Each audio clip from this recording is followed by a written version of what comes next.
different major vendors of APHIS systems, and all these vendors use very different matching algorithms. You think it might be standard, it's not.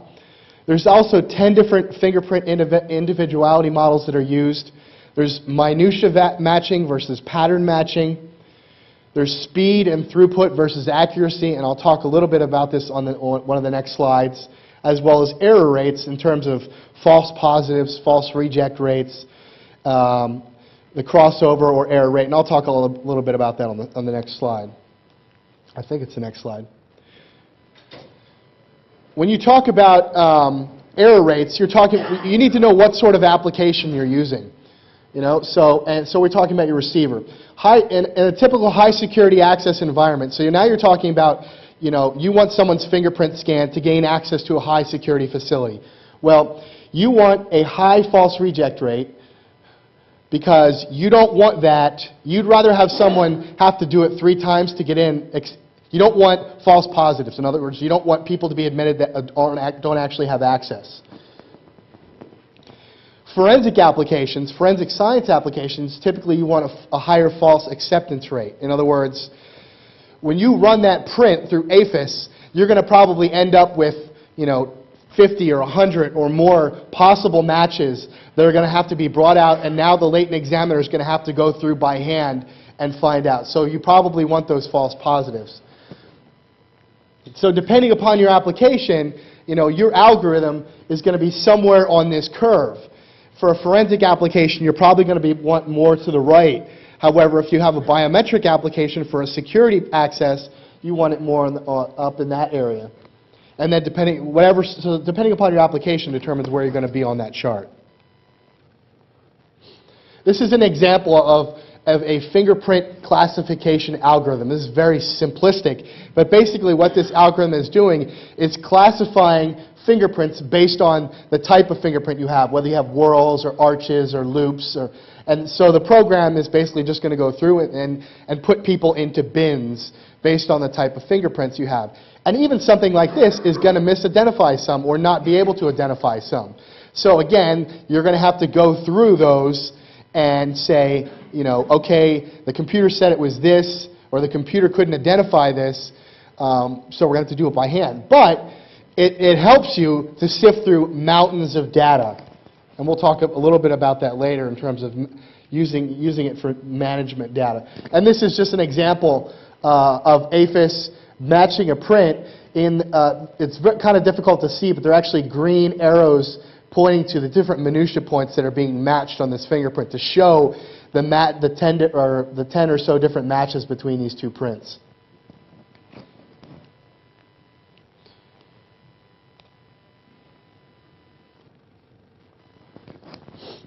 Let's go a little bit further into where math is maybe a stretch into helping out, but maybe can give us some pointers. Escape math. Someone escapes from a facility, or someone is escaping from a crime scene. How can we determine where they're going, or what direction they're going, or where we might be able to find that person? Well, there's a lot of variables here, and this is what makes escape math so difficult. First of all, probably the 2 most important variables in escape math are time, how long has it been since this person escaped, and then the method of travel. Do we know are they in an area where we know they can only be walking or running? That may help. You know, if there's a subway station right next door to where he escaped, that really complicates the math. And that can find out our achievable speeds.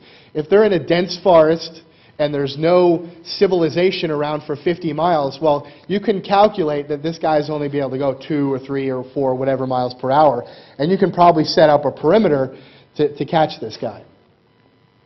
Also, what traffic density, choke points that are in the area, all these things complicate the math. We'll talk about a few different ways in which we might be able to find out where someone's going. Do they have a specific destination in mind? Do you know that they're trying to get to a specific area? Well, there's an algorithm called Dijkstra's algorithm, which can give you the shortest path between 2 points. And you may think this is obvious, but you know, it's an algorithm.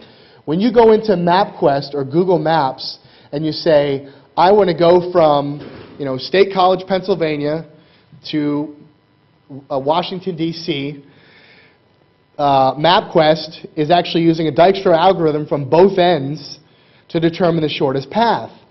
And essentially, it's calculating a value of the links between each city or each town. What's the fastest way to go based upon traffic conditions, based upon the speed that I can achieve on that road. If you're familiar with link state routing protocols like Open Shortest Path First, that uses Dijkstra's algorithm. So there's an application directly in the computer field. Another way you could possibly find out how far someone could go is something called a random walk, which I'll show a slide of later. And a random walk is simply an experiment where someone's taking a step forward to the left or right, and every time is doing that again. So left or right, left or right, left or right. And this was actually used, random walks were actually used to calculate how far prisoners of war could travel after they escaped from prison camps in World War II. You may have also heard this known as the drunkard's walk, or there are some applications, if you've heard of Brownian motion, which Bruce actually mentioned and 2 people laughed at in the opening talk. There's also something called the Trawler problem, which I'll show you a slide of. And then if you have something like map point, you can use drive time calculations. So you can pick a point on a map and say, how far can somebody drive in 10 minutes or 15 minutes? And that'll give you an estimate of where they can get to. Now, none of these things are going to give you a point on a map where the person is, but they may narrow down the area that you have to search, which is really the point here. Yeah, I just want to say, this is the point where some of the cops on the street are going to go, this is bullshit. Absolutely. Yeah. They're not going to believe that you can pull up on a map and tell you where someone is. Now, they may be able to do it based on experience and knowing traffic patterns and stuff like this, but they're probably not going to be real comfortable with the idea that math can actually predict out where someone is going to show up. And they're probably right in that regard, and a lot of times. It may get better, but right now, state of the art is such that they're not going to be able to say, a bad guy is now here at this point because we've plugged these things in. Absolutely.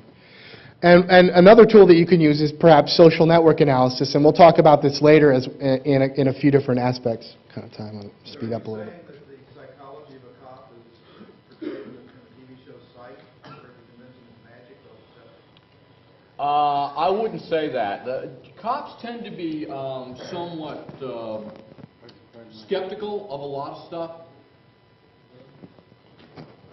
Seems like there's a logistics problem too, getting that analysis done and back into the cops so they can actually... Absolutely. Well, yeah, the question was about the logistics of this stuff, and that's absolutely true because this stuff does not get analyzed like it does on CSI or any of those things. It doesn't happen that quick.